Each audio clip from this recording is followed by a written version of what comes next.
who knows all this is good. You can be the best laid plans go completely awry.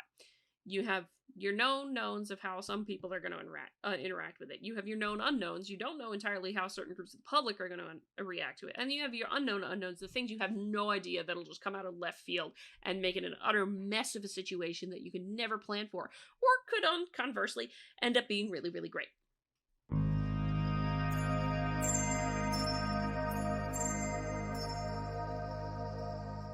I am back again.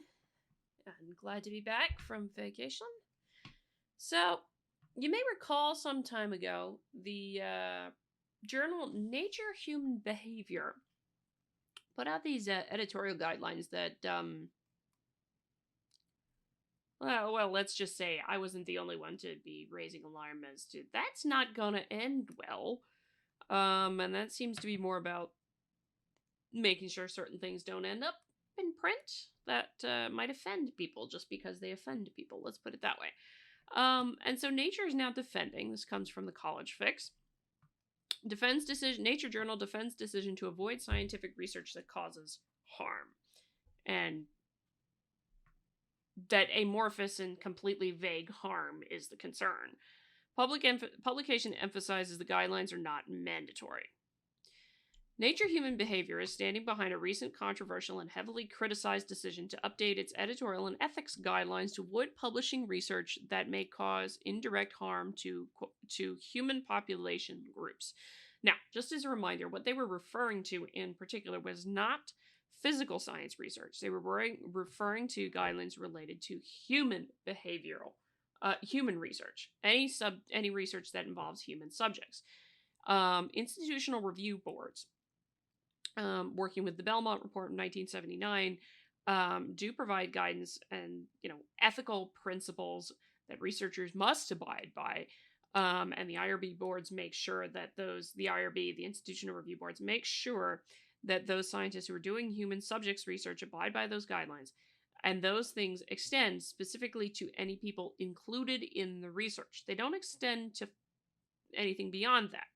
What the Nature Human Behavior editorial argued is that things should not be published if it has potential harm to people who are not the research participants, that it has potential harm to everybody outside of that particular group of research participants.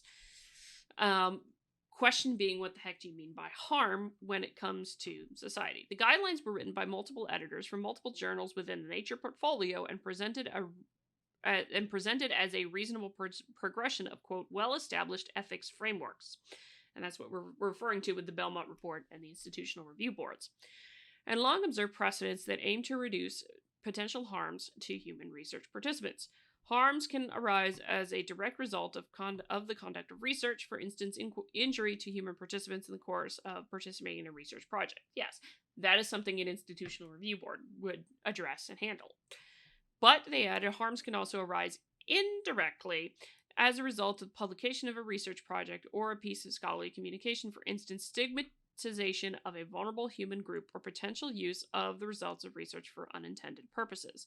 Such unintended purposes, they noted, included public policies that undermine human rights and the misuse of information to threaten public health. Now, I'm not going to read necessarily all the quotes from that because we did talk about that in depth on this channel before I went on vacation. So I am not going to get into that now, and I apologize for shuffling a little bit. So, editors believing what they're basically saying is any editors who think that something may lead to indirect harm on a population in society, never mind what you think of by harm, may seek such external guidance about potential harms, or if the harm of publishing outweighs any potential benefits, decline to publish something. Now again, what do you mean by harm? And in the culture as we have it currently, where there's an intense victimhood culture that has developed, it could be all sorts of bad things. In terms of, not all sorts of bad things, but all sorts of things that could be deemed bad, if you will, or oppressive, or causing marginalization, if you will. And that's what makes it a problem.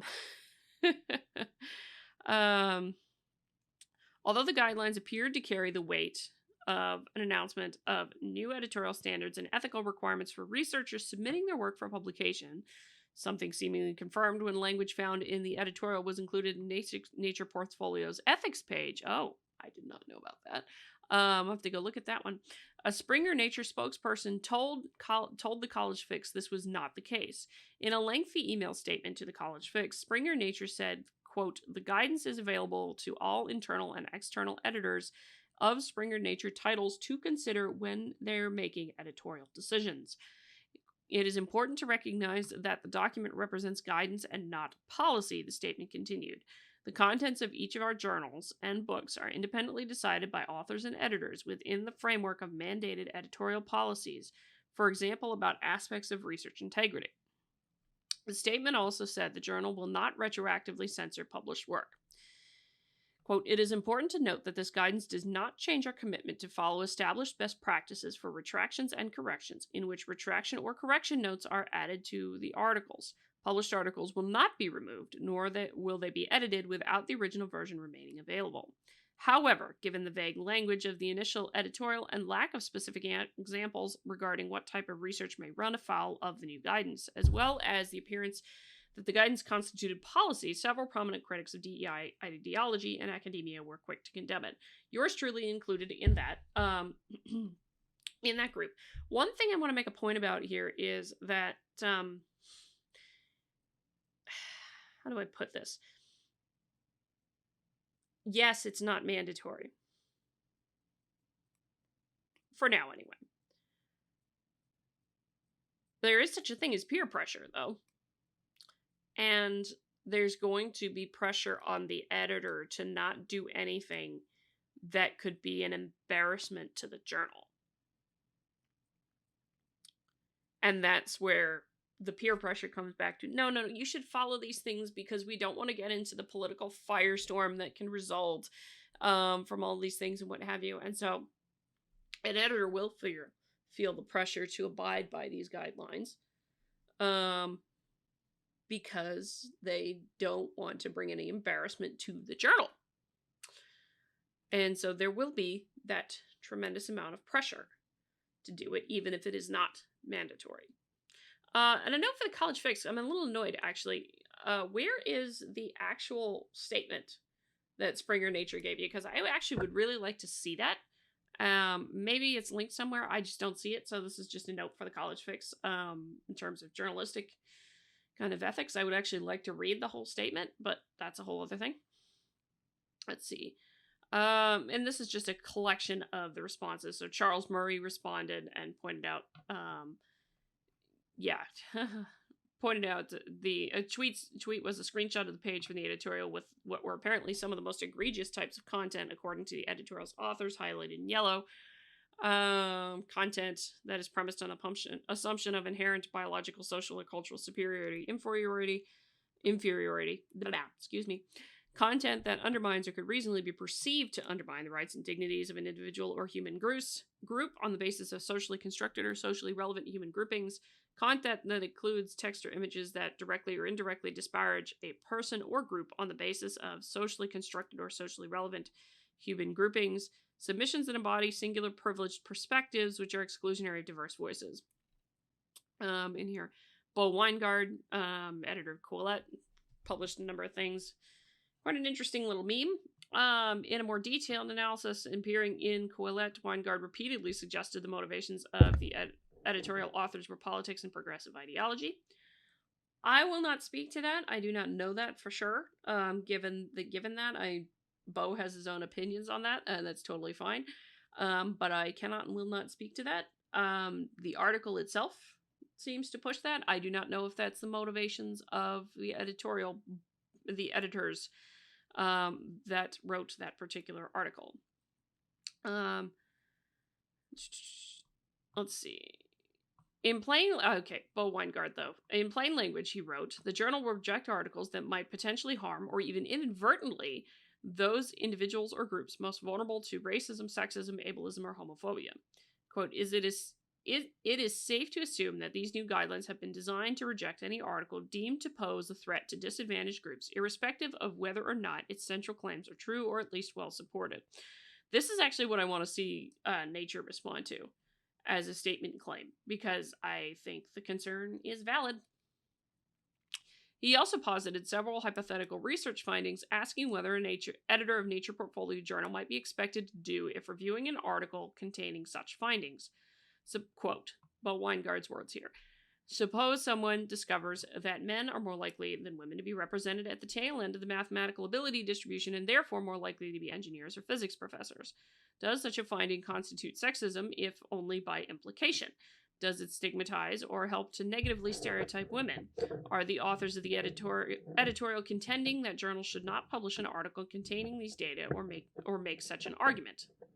So that's Bo Weingard's words, hypotheticals that he's getting into related to that Nature Behavior editorial. So Heather Haying and Brett Weinstein went into it on the Dork Horse podcast, which that's a good one to watch. Haying raised similar concerns as Weingard, listing several cognitive domains with well-established sex differences in ability, while suggesting such findings would now no longer be able to be published in Nature Human Behavior. Weinstein went on to summarize the situation as, quote, a top journal basically saying what conclusions it's willing to publish, which is not good if that's the case. Again, that's Brett Weinstein's opinion. If that is the case of the journal, I got problems.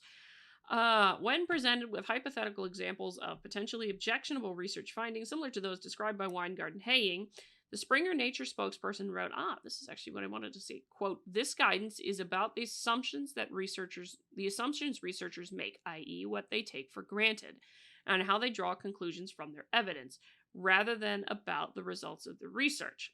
The results of the research should be shared no matter what they are, providing the research has been undertaken following appropriate ethical standards.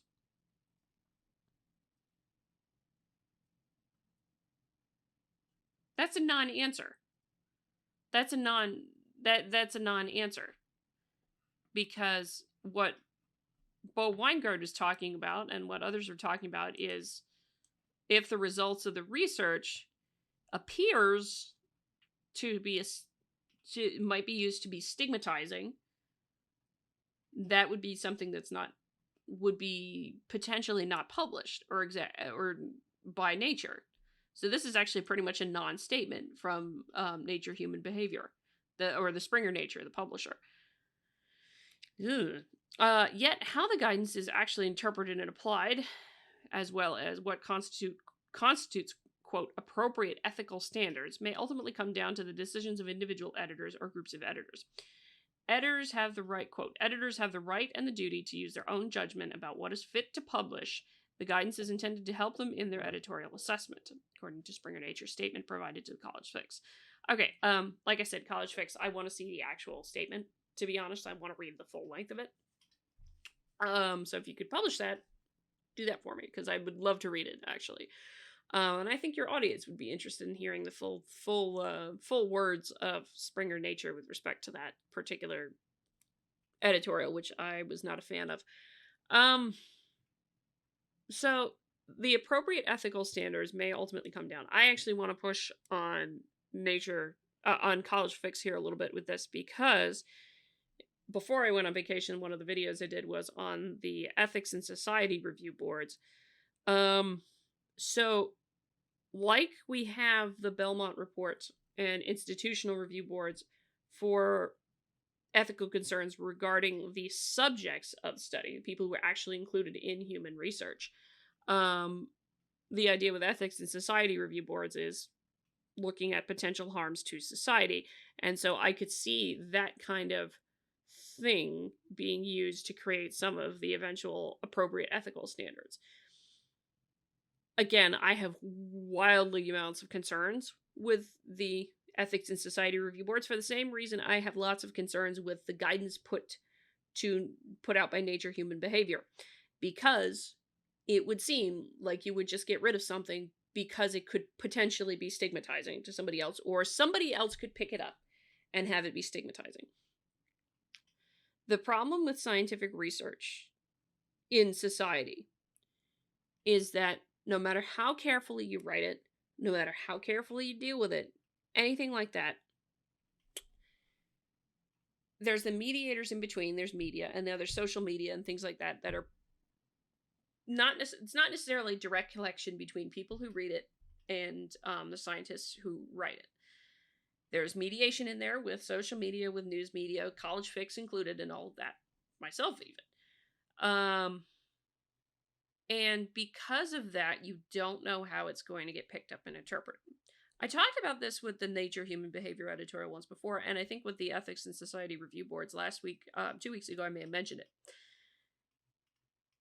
There was a preprint a while back on something called alphabetism, and in the course of the analysis, the authors were essentially arguing that what alphabetism is that you are, if your last name, the first letter of your last name begins with a letter that is closer to the end of the alphabet, closer to the letter Z, you are more likely to have worse outcomes in life, is what the whole preprint argued.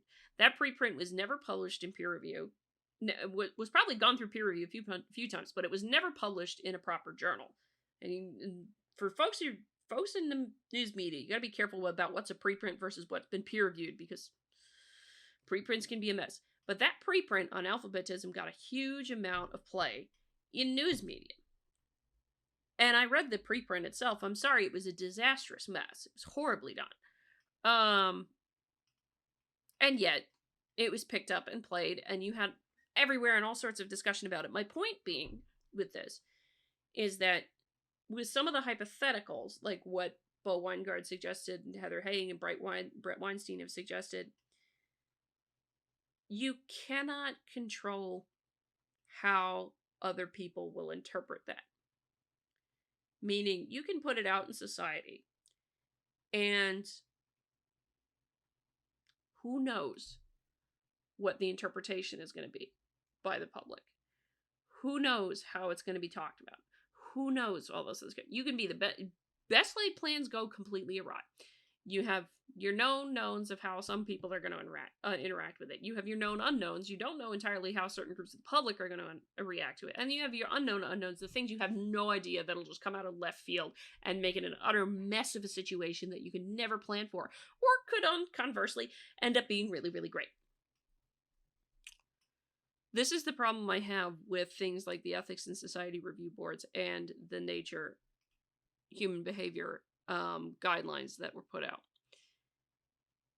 You're basically saying because something bad could happen with respect to inadvertently creating a stereotype, inadvertently creating a stigmatization, despite the fact that many authors who have written those things have also written in their own text, this is not to imply any superiority, any difference between men and women or what have you. It's just something we observed.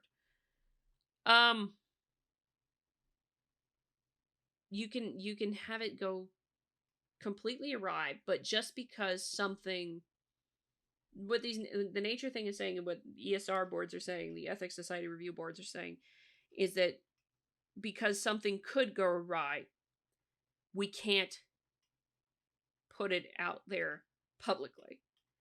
And that is tremendous disservice when you're talking about aiding societal decision-making with science.